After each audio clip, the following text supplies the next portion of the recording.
Hola, ¿qué tal? Vamos a trabajar sobre la solución de la prueba corta número uno.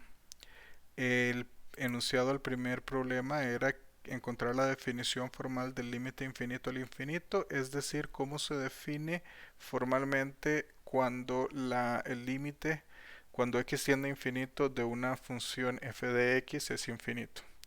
El segundo problema es esencialmente probar que el límite existe si y solo si los límites laterales ambos existen y son iguales.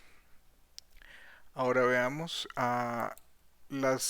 vamos a ver primero para el problema uno las definiciones anteriores que habíamos obtenido del límite. En este caso decimos que o sea que el límite cuando x tiende a de f de x es igual a L, si y solo si para cualquier epsilon positivo dado existe un delta positivo tal que si x menos a en valor absoluto es mayor que cero y menor que delta, es decir, x es distinto de a, pero x está a menos de epsilon unidades de a, entonces f de x menos L es menor que epsilon, es decir, entre más cerca esté f de L, entre más cerca está x de a, más cerca está f de L. Pero aquí el problema que tenemos es que en este caso asumimos que tanto A como L son cantidades finitas. Bueno, ¿cómo lidiamos con cuando ellas no son finitas?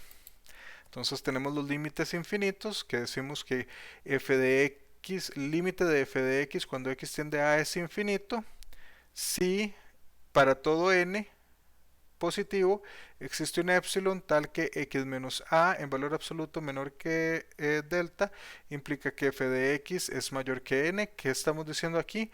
Que entre más cerca de a esté x, más grande es f de x, al menos eh, en valor absoluto. O sea, la magnitud de f de x, no necesariamente el valor específico de f de x. Y el problema es que en el límite que queremos, a es infinito y aquí estamos asumiendo que a es finito. Bueno, la definición de límites al infinito dice que el límite cuando x tiende a infinito de f de x es L, si y solo si, dado un epsilon, es decir, entre más cerca esté f de x de L, o sea, dado un epsilon existe un n tal que si el valor absoluto de x es mayor que n, x es muy grande, esto implica que f de x menos L es menor que epsilon, esto quiere decir f de x está muy cerca de L. En cada una de las dos últimas definiciones tenemos el inconveniente que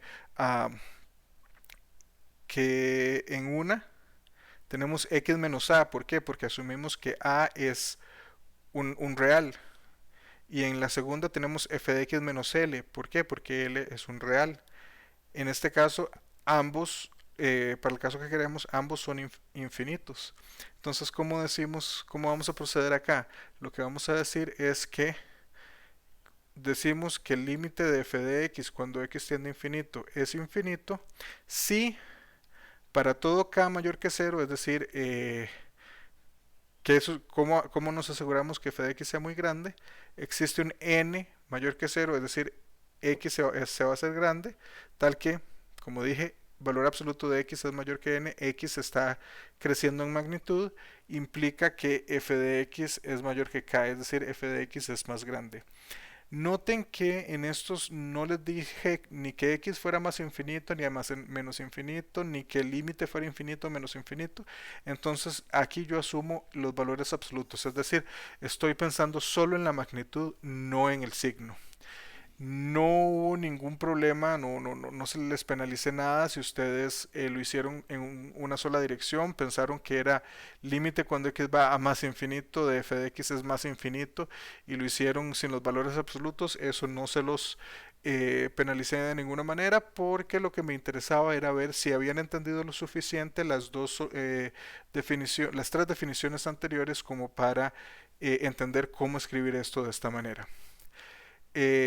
Ahora, muchos de ustedes están muy acostumbrados a los epsilons y los deltas, entonces algunos de ustedes escogieron escribirlo así, es decir, que dado epsilon mayor que cero, existe delta mayor que cero, tal que si x es mayor que delta implica que f de x es mayor que epsilon.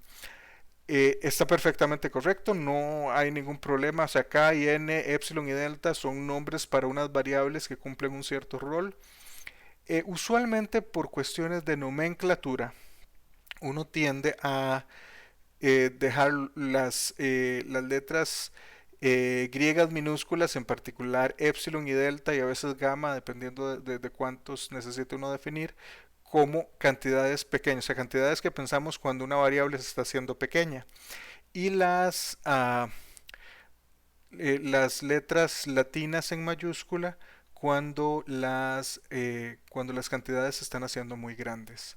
Pero nuevamente, eso es esencialmente nomenclatura, no hay inconveniente en usarlas de otra manera, es simple y llanamente que cuando vean en un libro es posible que cuando estén hablando de una cantidad que se hace grande, usen por costumbre más que todo variables cuyos nombres sean letras latinas mayúsculas.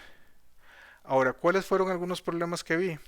Uno de los problemas fue que x menos infinito menor que delta no tiene sentido, de la misma manera que no tiene sentido que decir f de x menos infinito. X y f de x, donde f está definido, son números reales. Un número real, un número finito, menos infinito, nunca les va a dar algo que puedan realmente acotar. Ahora pasemos al segundo problema. Entonces, ¿qué decimos? O sea, ¿cómo definimos nosotros que f de x, que el límite cuando x tiende a de f de x existe? Bueno, este existe si, solo si existe un L tal que para todo epsilon mayor que cero, existe un delta mayor que cero, tal que la primera definición que les di hace un rato, x menos a menor que delta, implica f de x menos L menor que epsilon. Pero esa parte de x menos a en valor absoluto menor que delta, podemos partirla en dos pedazos. Podemos partirla en el pedazo donde x es mayor que a, entonces x menos a es positivo y menor que delta. Y en ese caso ocurre que f de x menos L es menor que epsilon. Y tenemos el otro lado, que a menos x es positivo, es decir, x es más pequeño que a y es menor que delta. Y en ese caso también tenemos que f de x menos L es menor que epsilon. Ok, ¿cómo podemos dividir esto? Bueno, esto lo podemos dividir como la primera parte, x es mayor que a, pero se acerca a a, es decir, es el límite por la derecha, nos va a dar L, y en la segunda parte, a menos x es positivo, es decir, x es menor que a, pero cerca de a, x se acerca a por la izquierda, y esto implica que f de x menos L es menor que epsilon, es decir, el límite por la izquierda de f de x es L. Eso era lo que había que hacer, era bastante corto. Y acá quedamos. La próxima vez vamos a hablar de la función exponencial. Hasta entonces, que estén bien.